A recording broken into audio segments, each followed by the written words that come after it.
Here.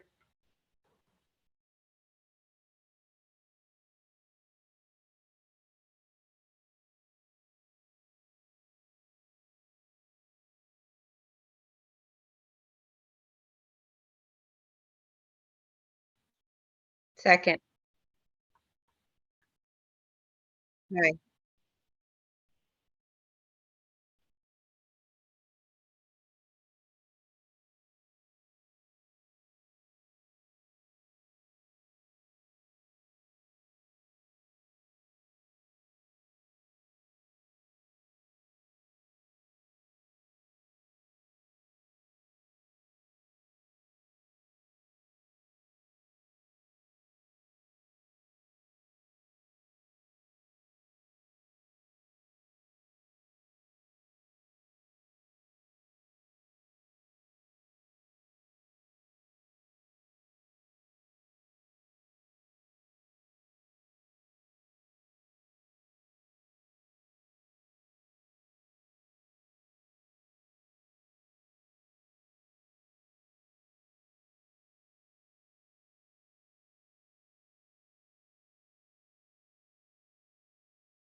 Test.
We are back from closed session. I'm sorry we're so late. No decisions were made. And now we will reconvene to open session. Do we have any public comments? Okay. We need to do the flag salute.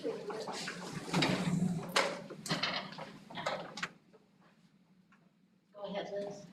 Ready, begin. I pledge allegiance to the flag of the United States of America and to the republic for which it stands, one nation, under God, indivisible, with liberty and justice for all.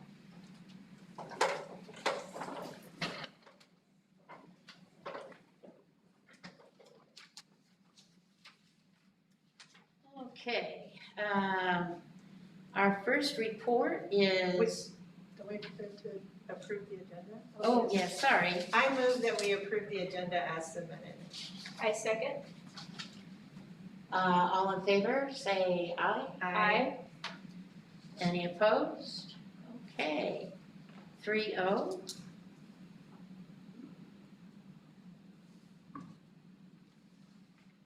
We have information items here. Our first informational item is a report on the distribution of textbooks. And Caroline, thank you so much for coming in. No problem. You want that on, Caroline? You want the mic on? If it's necessary for the, I think it is necessary for the,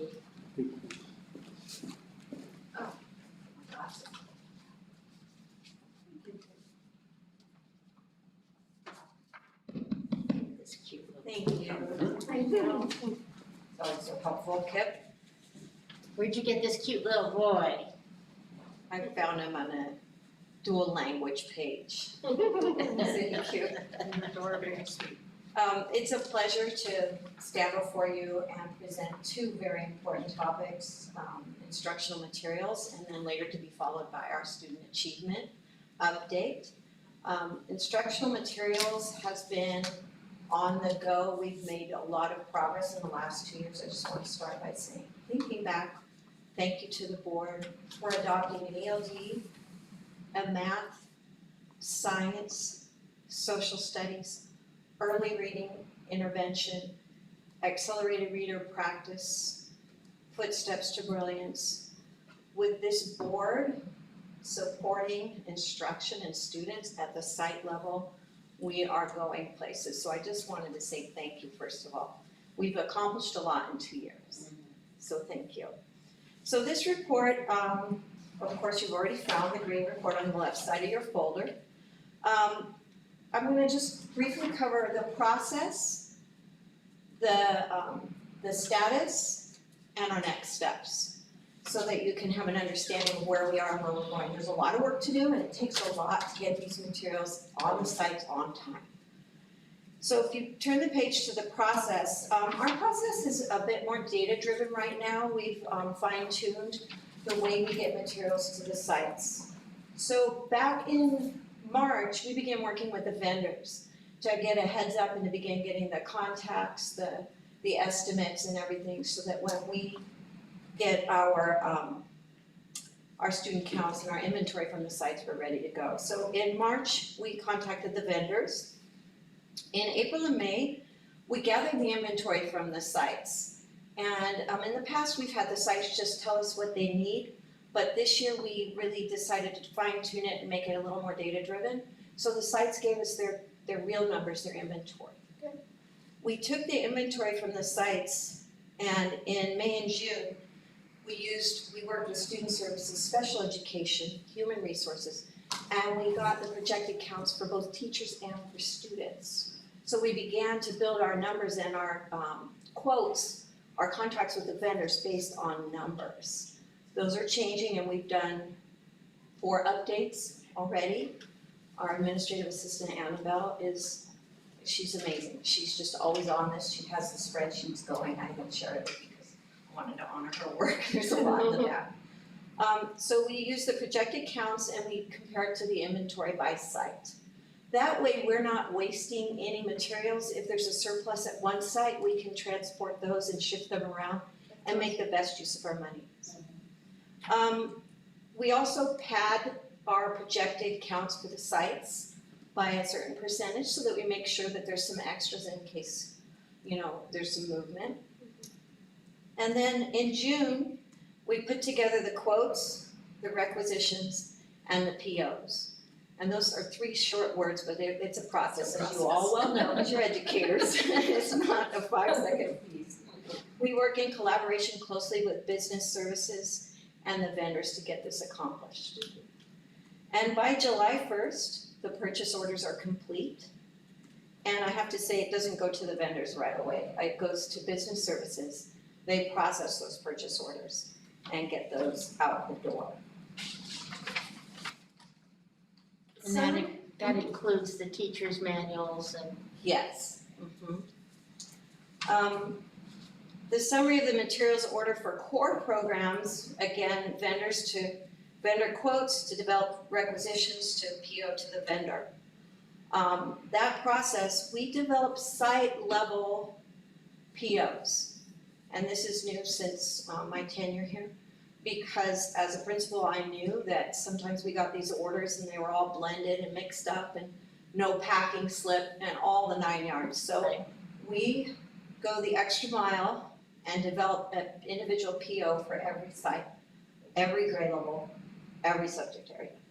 But our LMSs, who are rock stars, they use the packing slip and they're very diligent, and if something didn't come, we know because they have a packing slip and they tell us.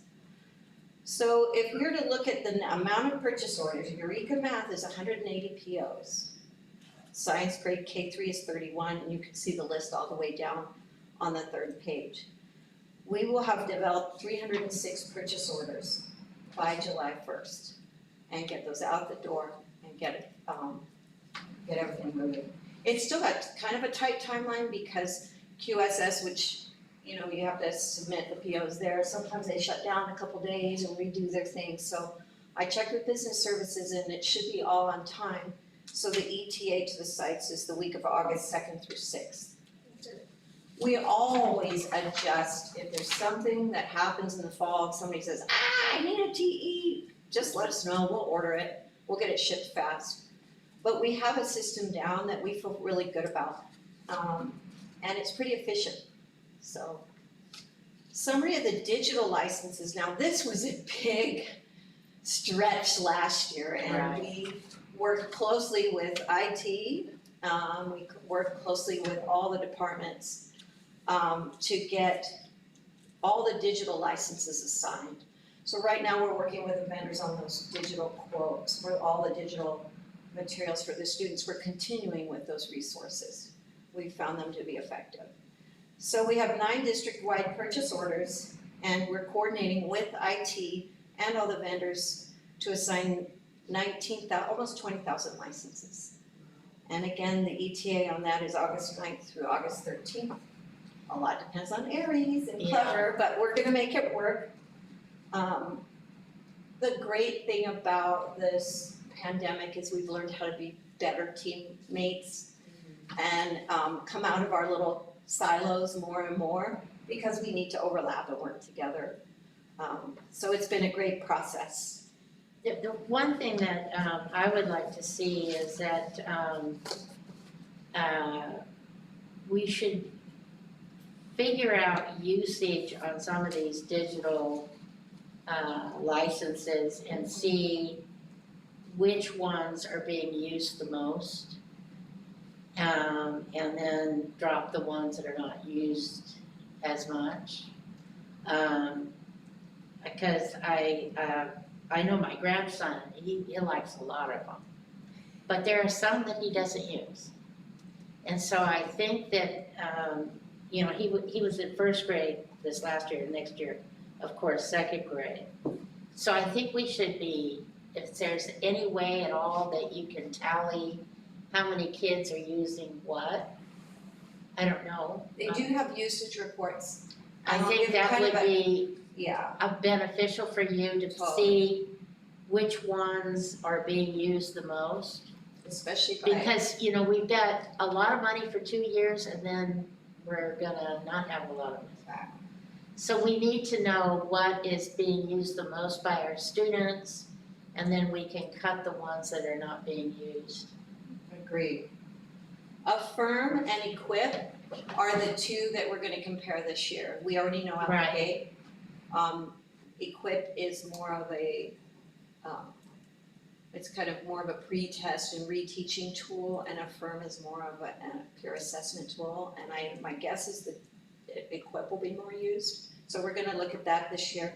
Some of these come free year after year, so Sure. we assign them.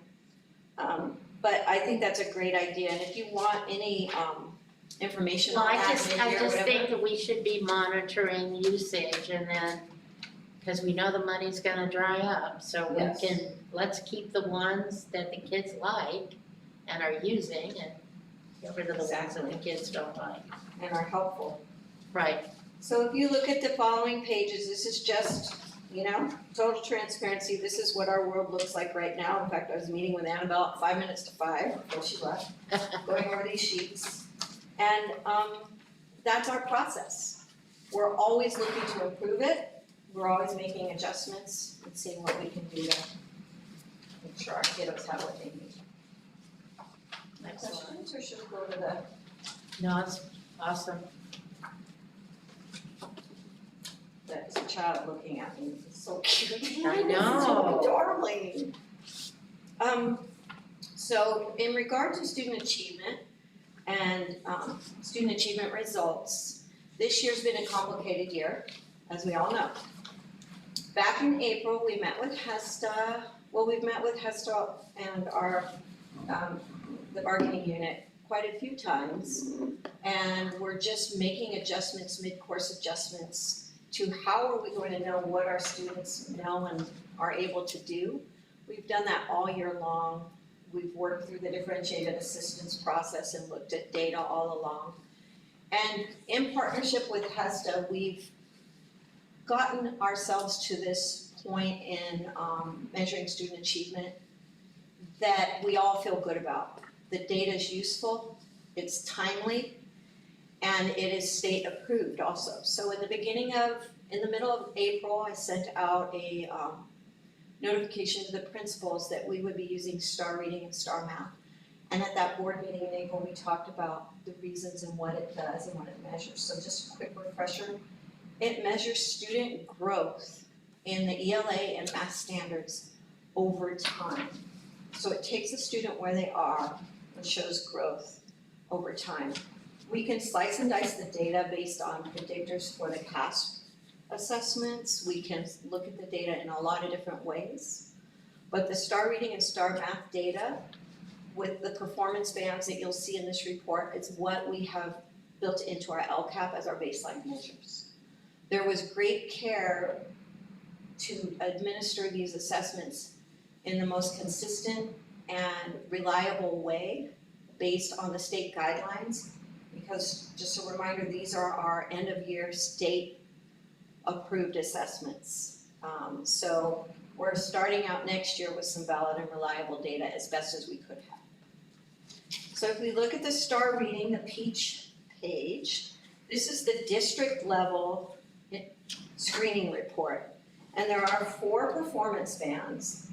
To give it a little bit of a flavor for at and above and on watch, those are students that are within their grade level range. Some of them might be dipping a little bit low, maybe slightly below.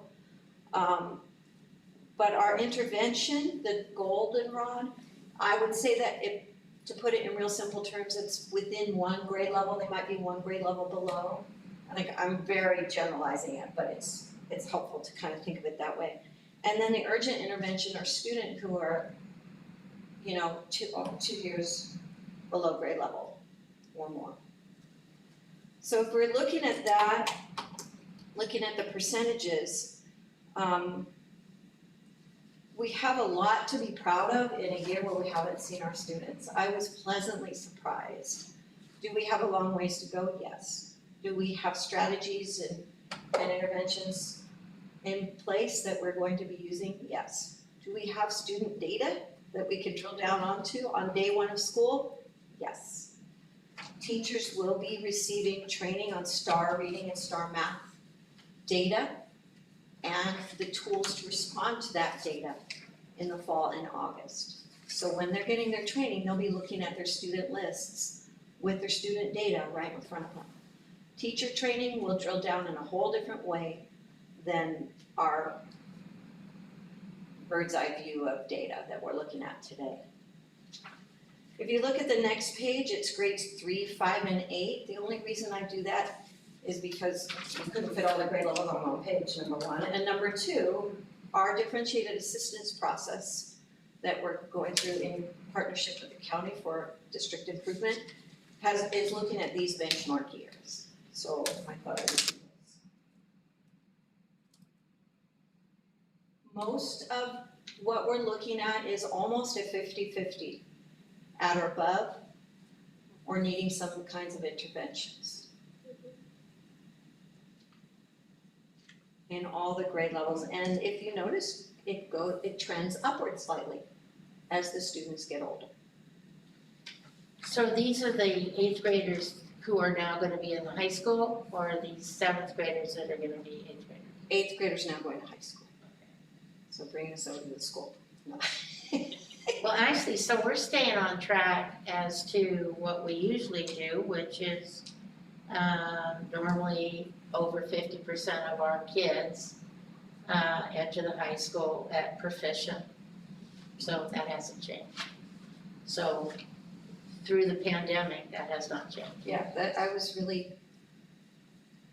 We have work to do, but it's not as much of an uphill climb as I imagined it could be. Wow, and that's to be said something about our children and our teachers. If we look over at math, math is trending slightly higher. And Oh my goodness. this is new. I mean, and these assessments are aligned and good predictors for how they would do on a standardized test. And if you ever want me to pull that report that does that exact comparison, I can. But if we were to have a conversation, not a psychometric evaluation or analysis, but have a conversation, I would say, wow, we're doing better since we have our new math adoption. Yeah. Oh my God. Yes, 51.6 or Well, the 8th graders going into the high school, 62.5% are proficient. Well, you're on the next page. Yeah. That's never happened. I saw this page. I'm like, oh my goodness gracious. That's great. That is just awesome. and it's a rough year. I know, in the pandemic. Yeah. Our kids, our teachers, There's a they big are stars. woohoo! I put stars all over the place. Oh, and no celebrate. kidding, they need more stars. I was thinking, is this too cutesy for the corporate? No. There's a lot to celebrate. Oh my goodness gracious. So Good job, parents. parents, kids, Older sisters and I know, brothers. everybody. Oh my goodness Senior gracious. grandparents. this. Team effort. Boy, this is really good news. Collective effort. Yeah. definitely. What good news. And our teachers are able to drill down in really meaningful, deep ways to Ah, help our kids using this data. And we're able to see trends over time. We're able to look at growth over time, whether we're talking about an individual student or a teacher's trying to figure out what works. at home, all I had was my grandson, and he was just achieving unbelievable. By March, he had met all of his goals. Oh, wow. Oh my goodness. Yes, I mean, he was just excelling. And I just knew the kids were doing this. I just knew they were doing well. When you think of the challenges that my grandson has, and oh my goodness gracious, I just knew, because I knew what the teachers were doing. Heavy lifting. They were just incredible. They were working so hard, and our kids were working so hard. It just really shows. They made a difference. Absolutely. They always do. Unbelievable. These measures will be fun. I want you to feel free to ask me questions, reach out to me, ask for another report, tell me what kinds of information you'd like to see or have a perspective of, and I can get that for you. We are also coupling this data with our Schoolzilla platform so that we can look at this kind of data on an individual student, their attendance data, their discipline data. It brings it all into one spot, so when we're doing SSTs or we're having parent conferences, we have Right. this, we have a whole picture of the whole child. Well, I think that when we start when we begin next year, and the kids are coming back, that we need good news. And the children need the good news. Maybe there's something that our curriculum department can do to deliver the good news for the children so they can see what they have done. Because this is just Stars fantastic. galore. You know, that they know, they know what they have done during that such a difficult year.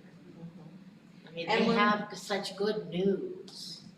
When this type of data is really good for students because I can see what I did in April and then I can see what I did again in September, and it's the same thing. You can look at it just on a chart.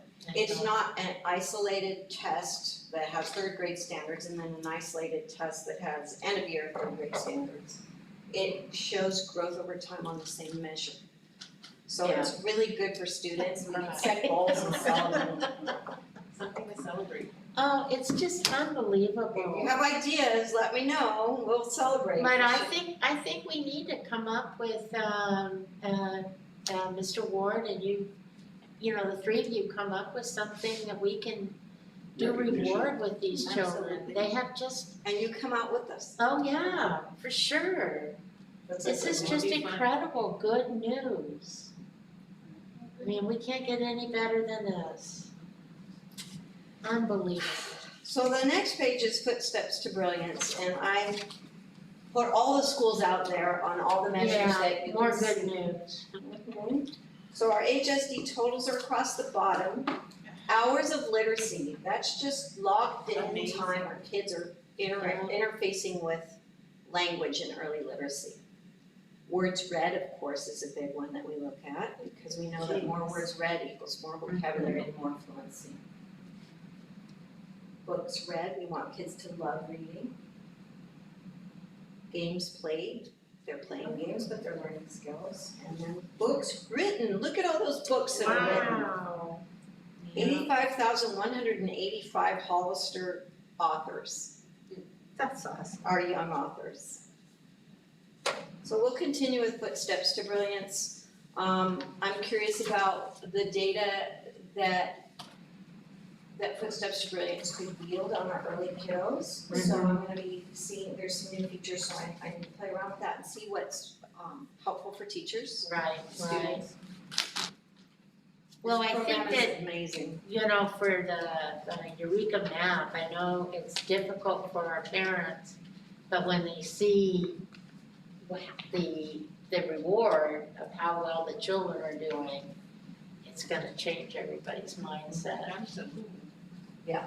No, I remember when I was tutoring and I had to learn it and I was like, oh, I understood what the parents were going through. But then I was watching the kids change their thinking and I'm like, oh, there's some like real key stuff happening here. Yeah, As a child who struggled with math, yeah, me too, yeah, I was starting to see the light, basically. Oh, So, wow. yeah, so I get it. The It can conceptual help with light. It's basically algebra from the beginning, right? And so they're gonna just keep excelling. it's just awesome. And our middle school teachers rolled up their sleeves and did a good job on their year one implementation. It was hard. Yeah. And finally, I just wanted to finish with talking about the why of the data, and our data is based on, we selected these data sets so that we could target student needs and help them. So our little sayings on every slide is, the first step in meeting students where they are is knowing where they are. And we need to set goals, target instruction, monitor growth, adjust as needed, and celebrate. That's what data's for. Yep. And we meet our kids' needs in tier 1 in our first instruction, so those first 2 kind of performance bands are first instruction, and we are gonna work at differentiating and having the students right in front of us will be easier to differentiate our lessons. And then tier 2 is our targeted small group instruction, so that's kind of like that third level down, that intervention. All of our kids who need that will get OGPAF, our early literacy intervention. And then we have intensive interventions, and we're really working on what that might look like and what that means for each individual student. So we want to use data to target students' needs and engage students and families. We have excellent teachers, administrators, instructional assistants, who are a big part of our intervention. Our curriculum is really good and state-of-the-art. We have resources and strategies to support growth that we're going to invest in and learn more and more about over time. And then we have student supports for our whole child. Yeah. So we have all that it takes. We're celebrating some good news, and we have a lot of exciting work ahead of us, but especially those students in front of us. That'll be the best part. Awesome. You have any more questions? Out of the teachers, administrators, instructional assistants, the curriculum, the resources, and really the student supports will be next year. What do you think is, I think the instructional assistants occurred this year, didn't it? Yes. That's really made a big change. Don't you think? Absolutely, they've engaged in training to be able to lead small group instruction. They've been, and we will be providing more training in Orton Gillingham and preventing academic failure training, which is there's strategies that our teachers have been trained in. And they're doing the trauma training. They're doing the trauma training. In addition to all of this list of team players, Caroline, first I'd like to thank you and Annabelle, who have absolutely rolled up your sleeves to order and to implement and to get the communications happening. But there's also people in IT, the entire IT department helped make learning take place during COVID. Our teachers have absolutely shown their passion and their love for our students by balancing their own personal situations during COVID teaching, and while their own children are at home learning as well. And our library media specialists who have helped with curriculum. The list is just on and on, but it's a team, and we're thankful for every one of them. I'm proud of our students. Yeah. I'm proud of everybody. So to the future, how do you see this data incorporating our rollout of our new policies for dismantling the school to prison pipeline? my idea is, because data is powerful if it's used correctly, right? In the sense of identifying, like we were saying, where the child is, but all the different layers, because we're talking about all these people, and we're gonna now include our counselors, our therapists, social workers, because I see that if a child in trauma or coming from trauma is showing clear signs of issues with school and performance or learning, that we're able to sit down as a team, but what does that look like for you? And starting to visualize what that would look like, rolling it out for next year. Because, we have to know really where we are with the data, which I'm glad, we're doing this today, but then what's the next step? What do you foresee our next steps are with this data and incorporating all these key people into making sure that all of our kids are getting the needed support coming in starting August?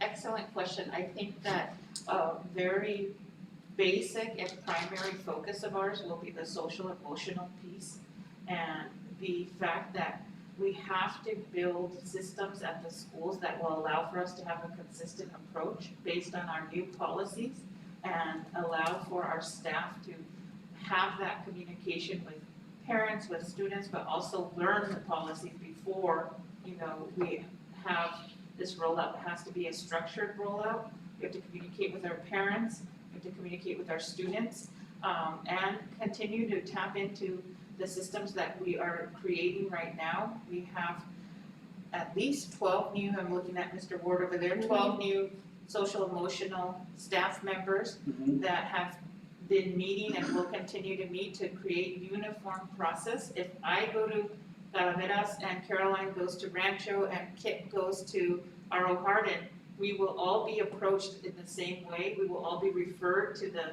social emotional team mate, the team person, the same way. The communication to the parents will happen the same way.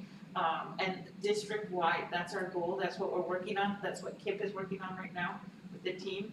And we will be incorporating a multi-tiered system of support along with the curriculum. Yeah, and one thing I did want to throw in that I'm really looking forward to is, as you know, we're switching over to Aries.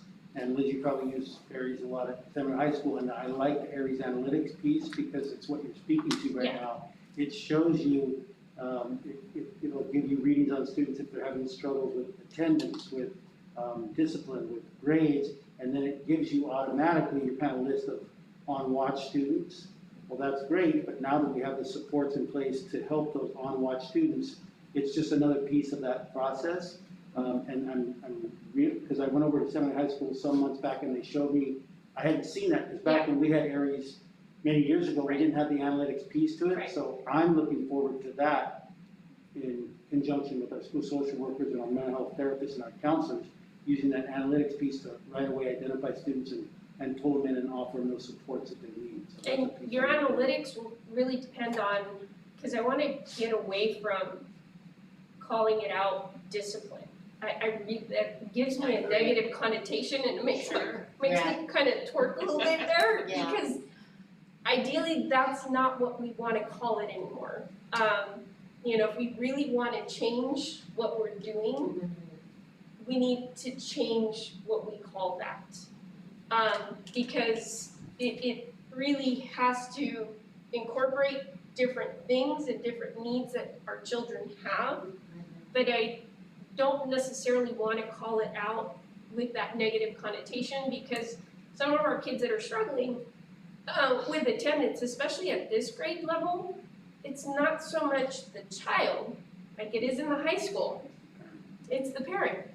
And so that's where we also need to build those relationships and reinforce what's important in a child's life.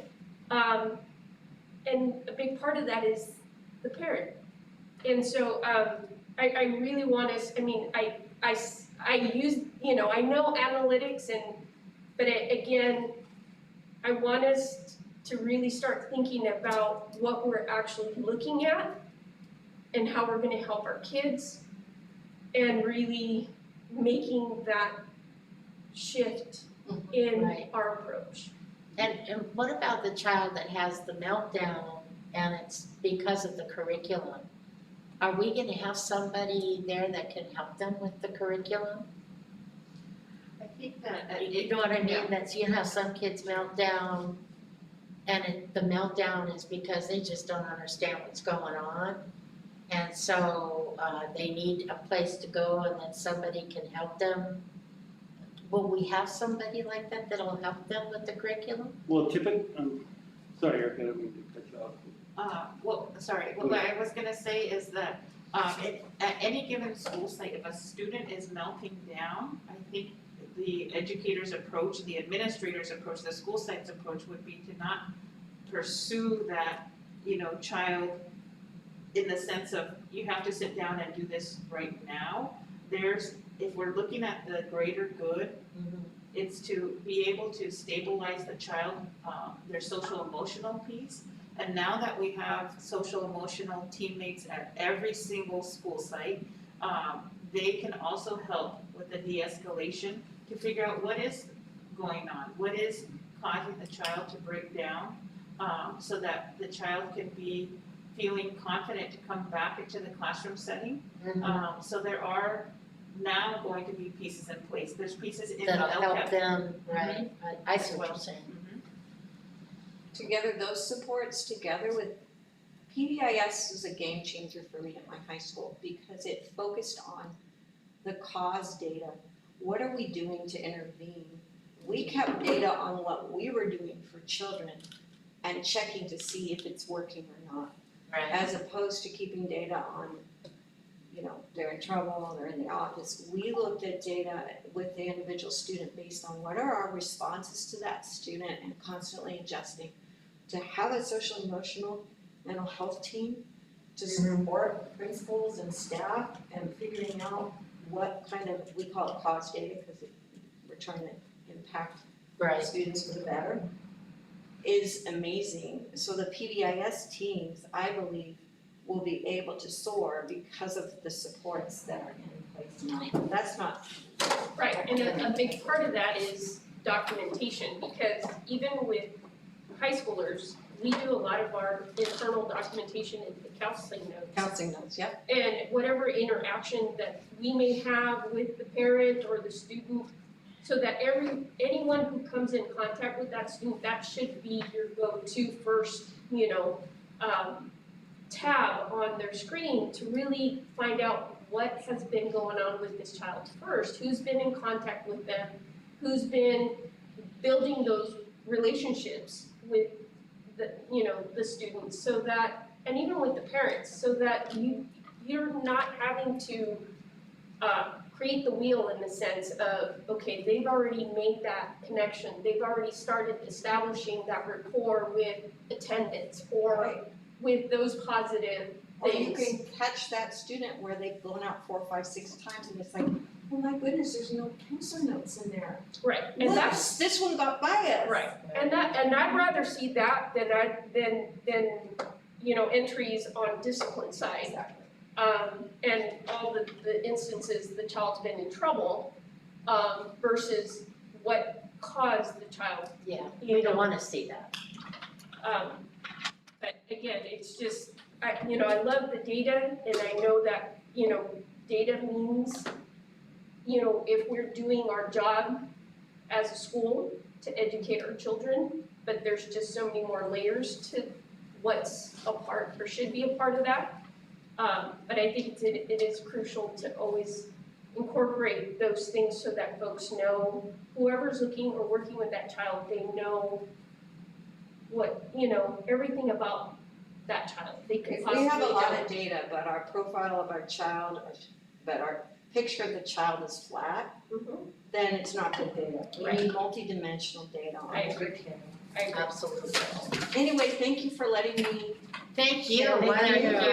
I just, this really happily surprised, very, very, But it also Amazing. shows again how hard our teachers were working this year. how hard everyone in our district, and that means every staff member.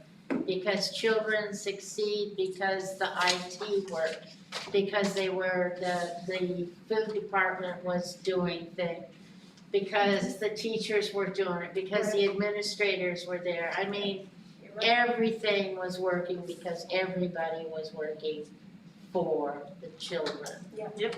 Thank you, thank you, thank you. Thank you. Unbelievable. Yeah, Amazing. well, we've got some great, great people here. I just, so proud. Okay, report on the 6 to 6 program. Okay, so this one also in benefiting and to benefit our students and our families, we have a report on the Hollister 66 program. This is an action item and a LCAP goal that will come before the board on June 22nd. So we will be moving forward with this program, and we have already begun preliminary steps to implement it.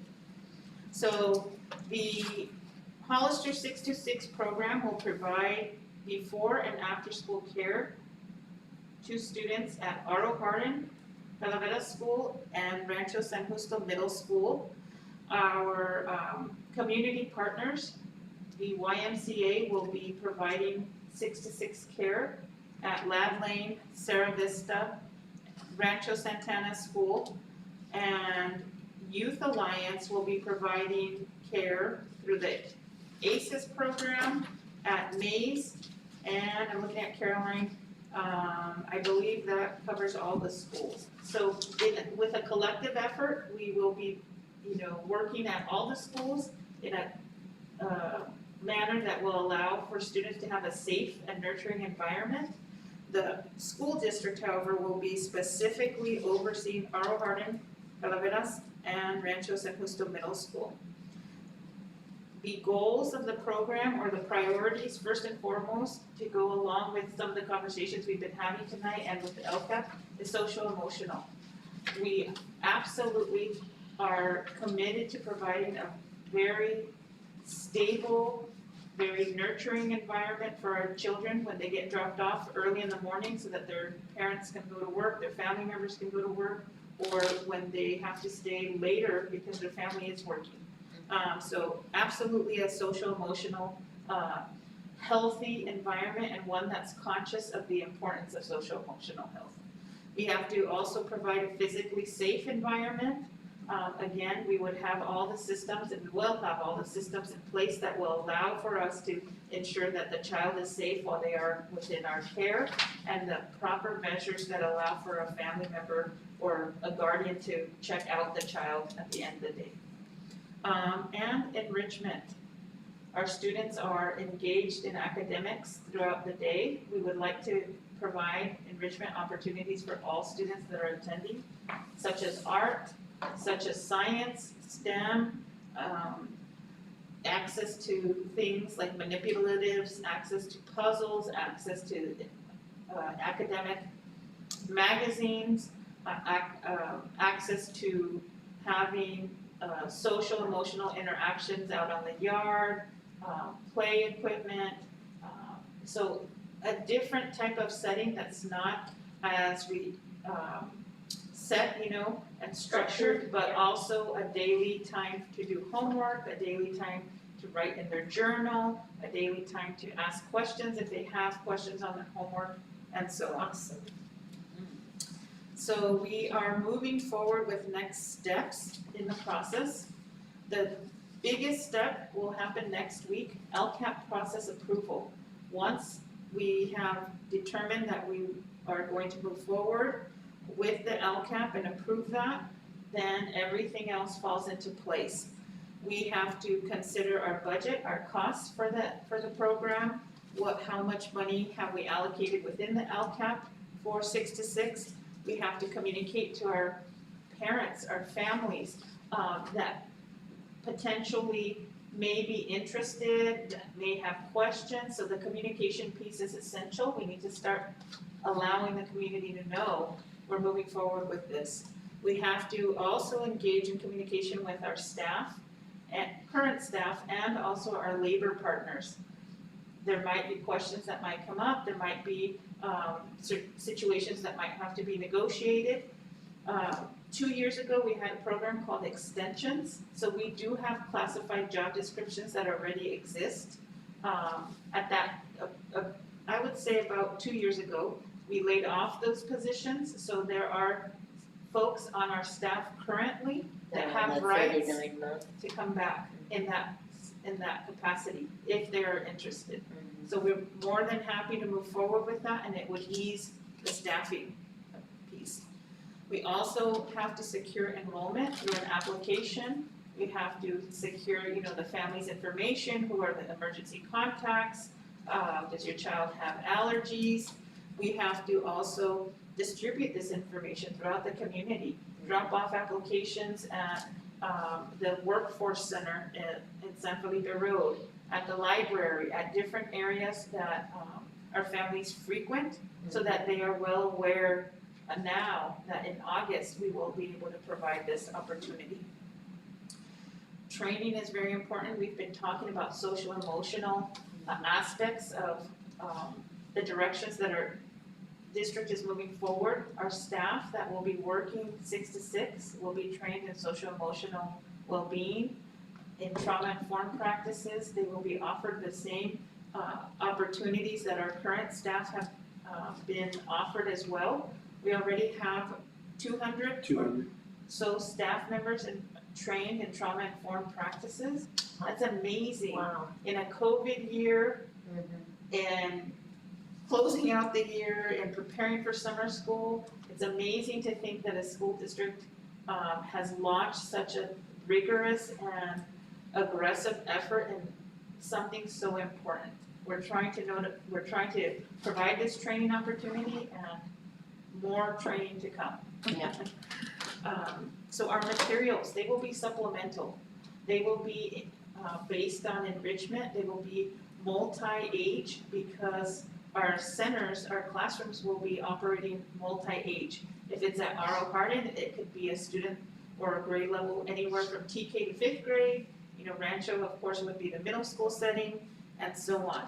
Our staff would also be trained in the curriculum piece and how to engage and help students with homework. We also have to consider our classrooms.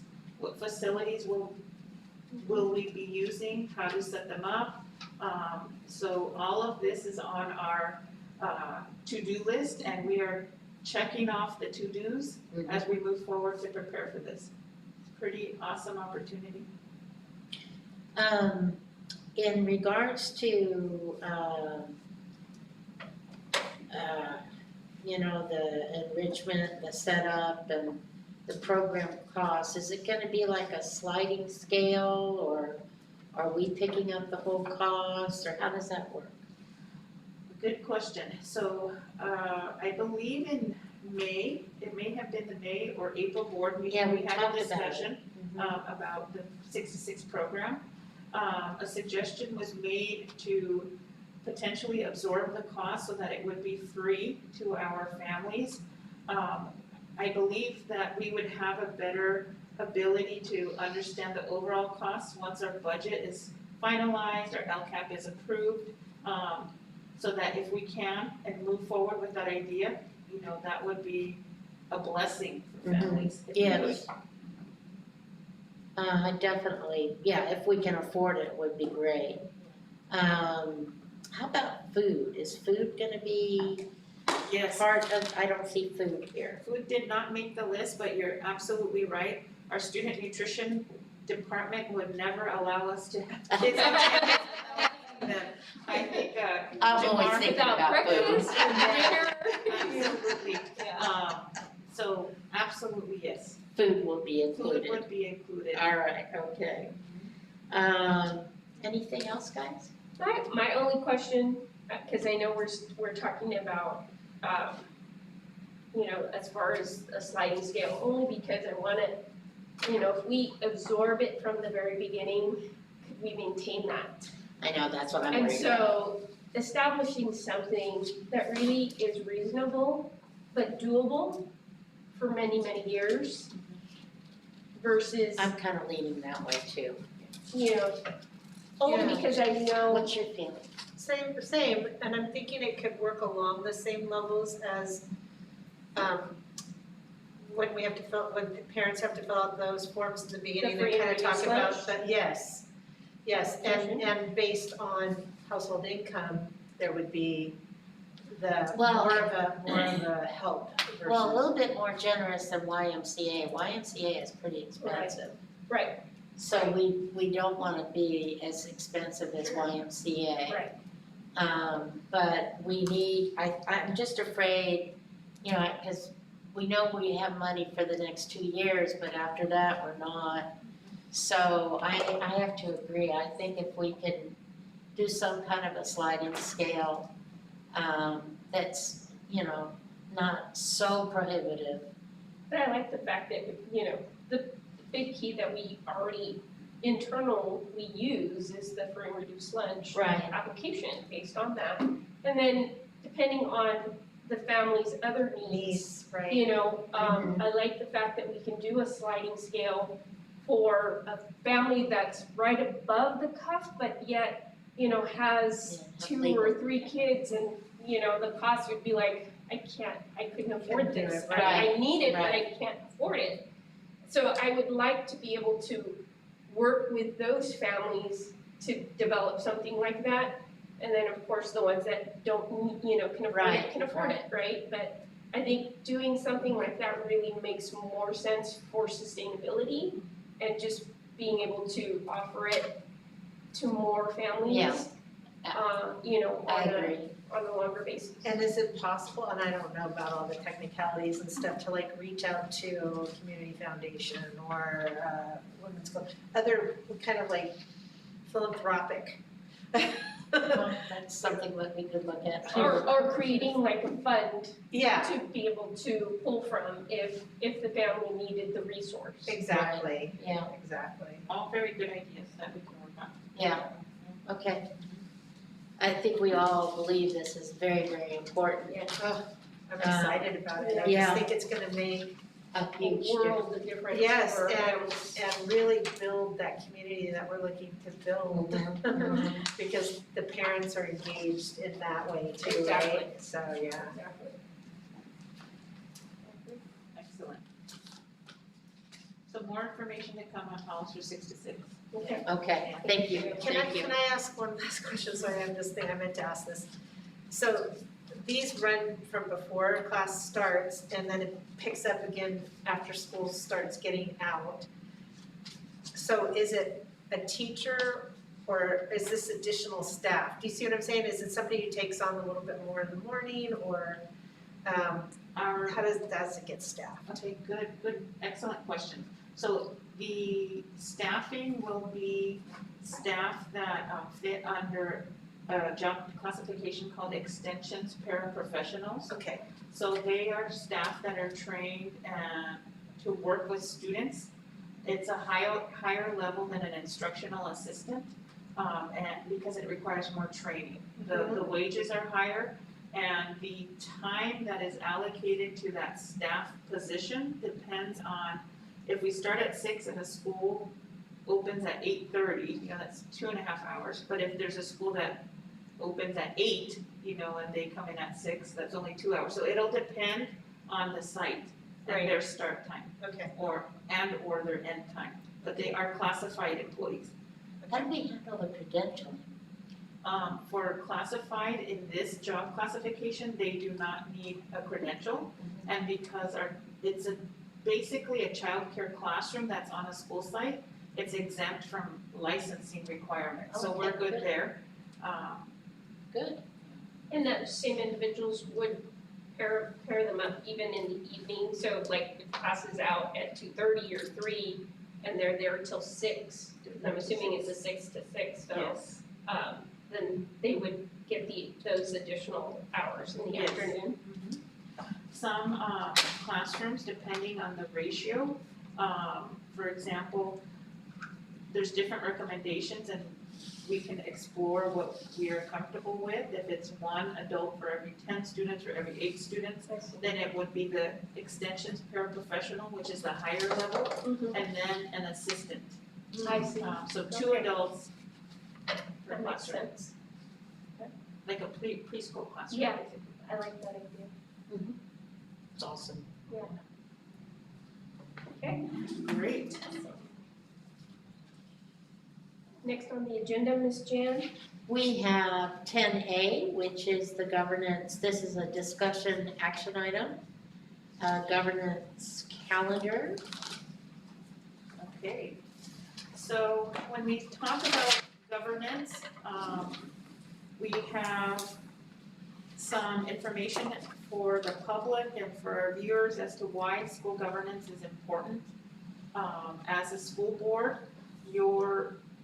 our board responsibility is to bear the ultimate responsibility for ensuring that students leave our school district prepared for success. And that would be the reason why we would look at this draft template of that's before us tonight as a starting point as we create a governance calendar. Some examples of commitments that might come from or that might allow for us to have discussions as we consider and discuss which kind of template we would like to go with or what kind of format, what kinds of things you're interested in, is that as an organization, as a board, we build and sustain productive partnerships, with our labor groups, with our employees, with our families, with our community partners. We make data-informed decisions. We looked at data today, and we will continue to look at data. We also set the direction, the board sets the direction that the district moves in. So that's something very key to remember. We also establish a comprehensive framework for accountability, which will be the document that we'll take a look at and that you will discuss to make a decision or to discuss, basically. And we align all the district resources and policies. We've talked about policies a bit. We've made some changes to some of them. Now comes the real work, the big work that our staff and our administrators and our labor groups will engage in. How is it that we are going to implement these policies? So that can also have an effect into what it is that we decide to go with. So that's just very generic and basic information. But now we will switch over to the template that was shared. You should have a copy. And this template is created month by month. The months go up across, starting from the beginning of the fiscal year, from July all the way to June. And it's divided into different components that make up the different bodies within the district or different concepts. For example, the board, you have responsibilities throughout the year to complete. The superintendent's position has different responsibilities throughout the year. We have a duty to collectively bargain in good faith with our labor unions. That happens throughout the year. That's very important, and that the board drives or guides us in how we bargain. We have community relationships that have to take place on behalf of the board. Our assistant superintendent position also has responsibility to the board, to report to the board at certain times of the year. And every single month, there's something for somebody to do, basically, something that needs to get done. These are ideas. These are examples from other districts, from CSBA. CSBA has a template as well that they have, been gracious enough to put on their website for anybody to view. So this is a starting point, something that you can look at and to discuss whether or not you would like to.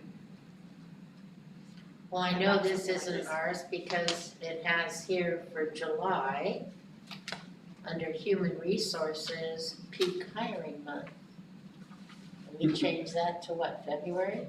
We changed it, we begin hiring in February. It's, I know this isn't ours. Peak hiring can be, if, for example, if we're falling behind, or if we have late hire, because due to resignations, that would take place Right, but our target is February, way correct? earlier, you're correct. So, I mean, The outline of it is It's what right, you're kind of right. showing us of what you would be proposing as a governance calendar and giving us all the key What do you think of this? components. I think that as a former teacher, I love pacing guides. I do too. Because Oh, it yeah. allows for me to know where I'm at right now and where I need to be next month or in a quarter or at the end of the year. So absolutely, I am fond of pacing guides. Well, I always use them, but I like them, I like it on one page. One page. I don't know that we That's can put it at that, it's too many departments to have it all in one page and it would be too small to read. But I think as an old board member and a new board member, having something like this is so helpful because, I know Lisa's been asking since she got on the board, what are we doing? So, and then you can go on from there. I don't want to speak for you, Lisa. Yeah, no, I've been looking for something like this for the exact probable reasons that you were talking about. Like, I just want to know what we're responsible for, when it's supposed to happen. And there's lots of things that get talked about in this room on different months. And we say, we're gonna follow up on that, but then we never actually schedule it. Yeah. And it falls off into the ether. And so this is a good way to put a pin on it, right? If it needs to move, the pin needs to move, then so be it. I like the idea on a big level of looking at it month to month like this with all the bigger departments. But I would suggest that then we also then break out just the board meeting stuff, the things that apply to the board, and put it together in kind of like the way the high school does it, so that it sits under the board umbrella and it provides the public kind of, and it basically functions as a preliminary agenda for the months to come. And then we can add to it and take away from it as we need to. Because like, for example, what we had happen with the community forum last night, that was on a schedule somewhere, but it didn't happen. And if we put that on all those meetings that are yet to come, starting in August, then everybody knows. Absolutely. Yeah. And so I think it's an amazing, I'm looking forward to something like this. I agree. I mean, it's been a long time coming, and I don't know why we couldn't, we didn't have one before. Only because, as Lisa said, we do have certain topics that we want. There's a common thread of every year at this time you do this. I mean, that's a given, but for a new board member, we wouldn't necessarily know what they are. For me, having every department here is so, oh my gosh, it's beyond helpful, because then you are really tracking, okay, next month we're gonna be talking, and I don't have to shoot my arm up, we are, it's already on the docket, it's already part of the discussion, and folks, even in that department, can prepare for those things, and it's not catching them off guard, or I need this last minute presentation, or, those of us that want to talk about grades or anything, it's already here. We can prepare, and our departments can really focus in and hone in and not be pulled last minute to do something at the beck and call of the board. I just think it's the better utilization of folks to respect their time, their work, and everybody really, have what it is that we're gonna be talking about. Right, and it even holds us as a board kind of accountable. Correct. We see there's a bunch of stuff on a certain month's meeting, it's not the right month to add more to it. So, you know, it's there and it's visual, we can say, oh, let's put it out a month later, or Right. whatever, find a spot for it. I think that, I definitely agree we need a governance calendar, and I think the superintendent should put it together the way that the superintendent is, you know, easy for them to do, you know, and you would like, I think you need to explain a little bit more. Do you understand what she wants? I think that we can connect, because I see that she has a color coordinated. No, that was just, Oh, I okay. just borrowed from the Oh, high okay. school, but there are certain things about it, like the last board report, so that it's easy for me to track back to my previous board agenda in You want me order. to pass that to her? I think I've sent it to her, but I'm happy to give it to you, because I have it on my computer. But, Thank you. when something, if has happened before and it's a report, and it helps me as a board member to like go, oh, I should go look at, you know, August the 20th. And I can find it, especially not having been on the board, but I can access that online and get that background ahead of time. So you're not going through each and every board packet trying to look at where was it, you know, I know we talked Yes. about it, but I don't remember which one it was on. Yes, that happens to me a lot, actually. Yeah. So, Very yes, useful. that would be my one like Yeah. value add that I would request. Mhm. And I know this is a template, but one of the crucial parts for me is, cause it talks about evaluation and my big thing, when we talk about accountability, I connect that with evaluations. And that means evaluations for every employee in the district, because to really know and assess the strengths and areas of growth is by doing evaluations. You know, if you are expected to be evaluated, I would think that you would expect every person under you to also be evaluated the same way. Because otherwise, there is no accountability. There is no measure for you to say, I know my folks are doing their job, and the ones that are not, we're working with them to ensure that the areas of growth are being provided for by the district, because that's our obligation, either through professional development or through other forms or plans, whatever you feel is appropriate.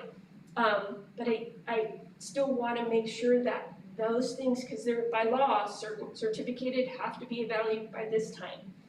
Classified have to be evaluated by this time, you know, to meet those contractual obligations. Administrators, you know, we want to just make sure that that piece is across the board. You and I both know that administrators weren't getting evaluated, so it would be kind of nice to know when that was happening. And, you know, and it is, that to me is what makes a district Accountable. strong.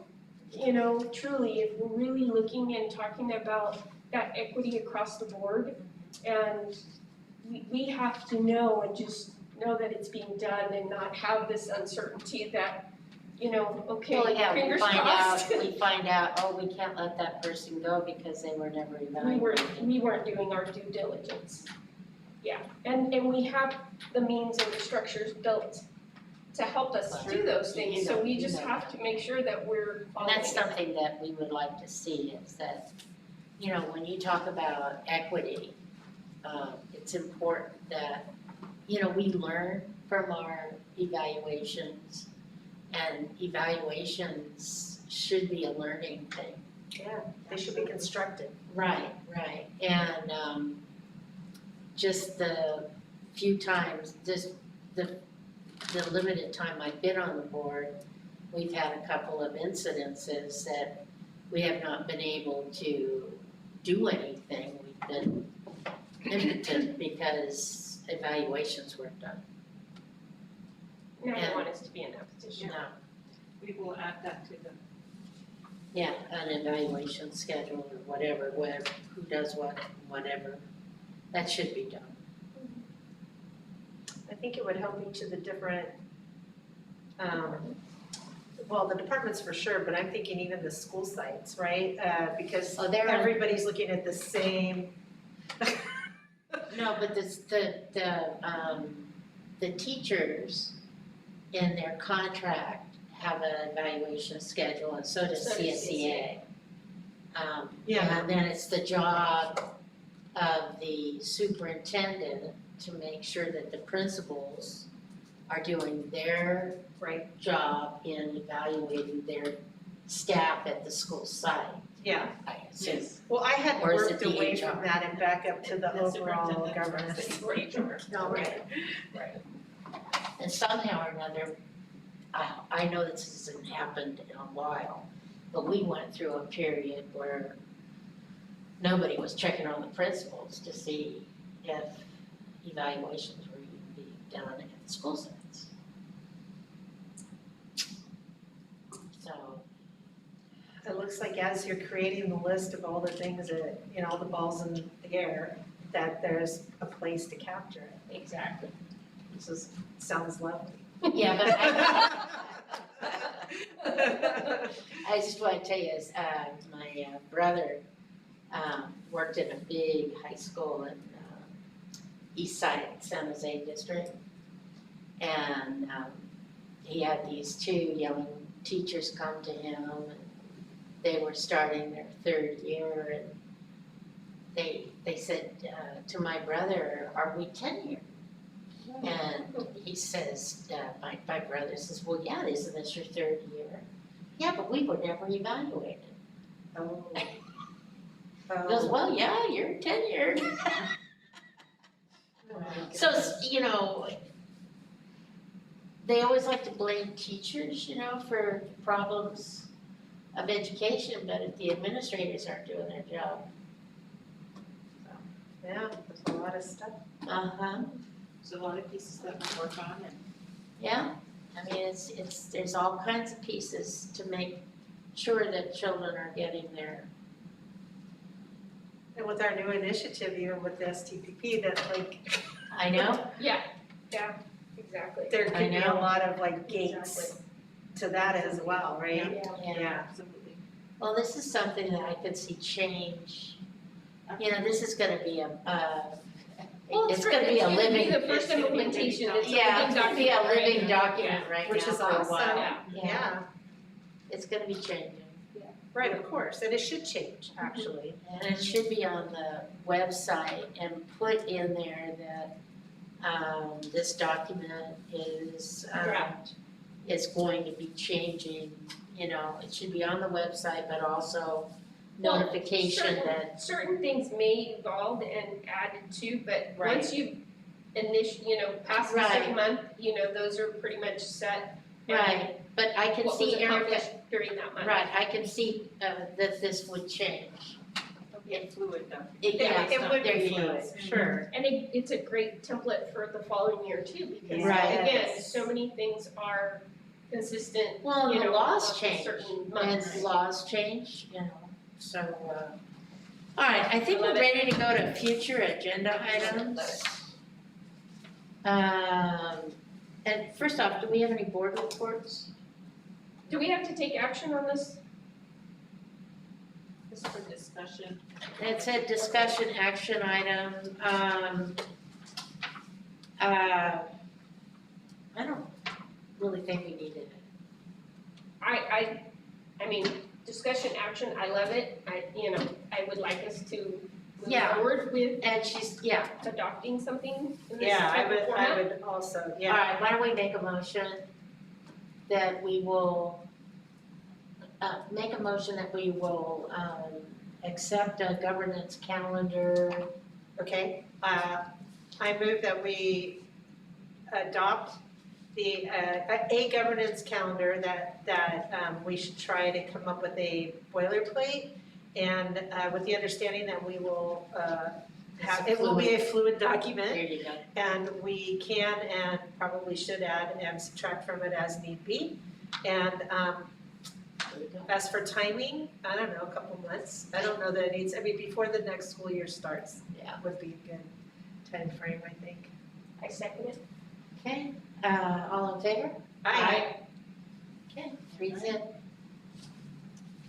All right, board member reports. I have one. Erica and I went to the landfill. We had a tour Oh, of the landfill by Paul Nelson, Water Connection. They are the ones that are running the, and are proposing the expansion of the landfill. And I wore 2 hats. I wore the hat as president of the HSD and because of Rancho Santana School. And I wore a hat as a resident of Santana Ranch. And I invited Erica to come with me as our interim superintendent for our 6,000 students. They took us on a tour of the whole thing. It's very scientific, how they're gonna protect the water and how they're burning the methane gas and how that this will make money for the county and they will protect the environment. And they asked me what I thought, and I said, well, everything you said is fine, but I philosophically do not want to see this happen to my county. And they're very qualified engineers. They know what they're doing. They were very confident, and I'm sure they're a very good company. And I have nothing bad to say about them. And philosophically, I just don't want to see this happen to my county. I've heard rumblings of the fact that part of the reason it needs to be expanded is that we accept garbage from out of the county. That's correct. Do It will they be all, intend to continue to do that company? no, that this is a way that our county will make revenue. It's to gain So money. we want, or supposedly the county wants to open it up to other, I thought we were already doing that though. Not to this extent. Oh.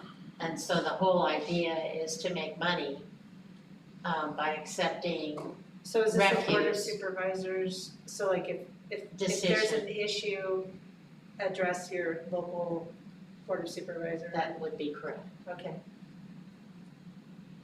Did I say that correctly? That's what I understood. Interesting. And I think I'm trying to be very fair about it. Yeah. And I would encourage anybody to go out there and ask, call and ask for a tour. They're very competent people, very competent. They knew their science. There was no ifs, ands, or buts about that. They gave a very thorough tour. And I philosophically just don't want to see this in my county. Mm-hmm. So, okay, that's my board report. A request for future agenda items. My only request was, I know we had a list for Diego to Oh, yeah. get us information prior to his final day of being employed at HSD. And I still have yet to see that report from Mr. Ochoa. The request was made to him, not to Ms. Sanchez, so the expectation that I have as a board of trustees is that that information that we requested from him be given to us from him. Okay. Agreed.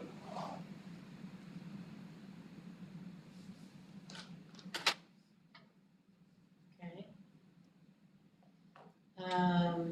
Do we bring up the proclamation thing that we talked Yeah, about? we got the proclamation for, For Pride Month? Yeah, for Pride Month, To be added. Yeah, to be Next added one. to the next one, right? yes. And since Carla's not here, it's Carla's, Request. yes. Proclamation of support, right? Yes.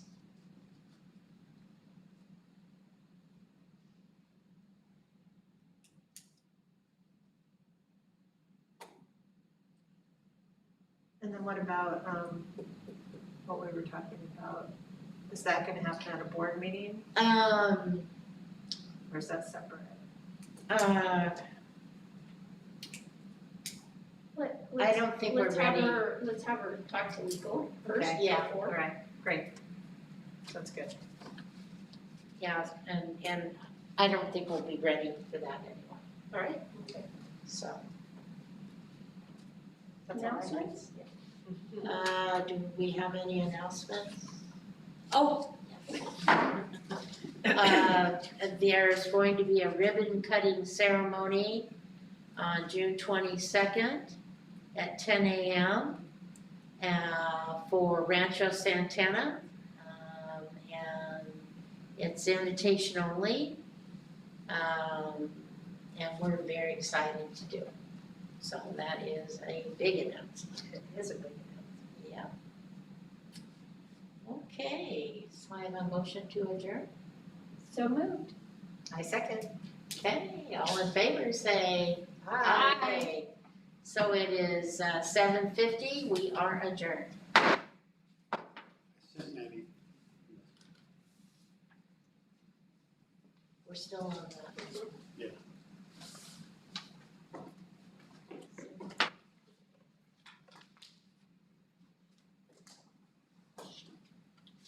Caroline, that was just a wonderful During this report, meeting, we can't. just wonderful.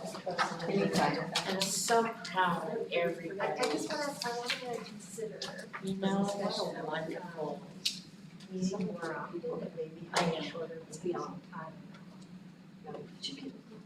Cause we are meeting more often anyways, I'm like. Yeah, I did. It wasn't allowed. I tell you, I know, they have Yeah. basketball. Huh? They have basketball.